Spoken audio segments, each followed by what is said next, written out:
বনগাঁয় সাংবাদিক সম্মেলনে খাদ্য ও সমবায় মন্ত্রী অশোক কীর্তনিয়া ভারতের নাগরিক না হলে সমস্ত রকম সরকারি সুবিধা বন্ধ। এসআইআর এ নাম বাদ গেলে কোনো সরকারি সুবিধা মিলবে না, পাবে না রেশন, বাতিল হবে রেশন কার্ড। তবে ট্রাইব্যুনালে আবেদন করলে, সিএ আবেদন করলে পরিষেবা সচল থাকবে। সিএতে আবেদন করতে দেরি করলে বন্ধ হয়ে যাবে সরকারি পরিষেবা। মতুয়া উদ্বাস্তুদের দ্রুত সিএতে আবেদন করার আর্জি জানালেন অশোক কীর্তনিয়া।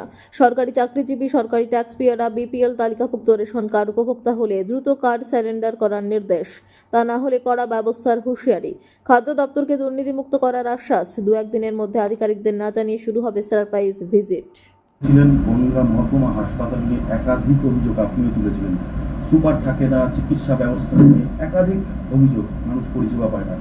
আজকে আপনি পূর্ণমন্ত্রী হচ্ছেন, বনগাঁর মানুষ আপনার কাছে প্রত্যাশা করেছে। হাসপাতাল নিয়ে কি পদক্ষেপ সেগুলো নিয়ে আপনি? দেখুন, এখন তো স্বাস্থ্য দপ্তরটা দায়নি মন্ত্রী হয়নি, মাননীয় মুখ্যমন্ত্রী হাত আন্ডারে আছেন। স্বাস্থ্য দপ্তরটা আগে বন্টন হোক।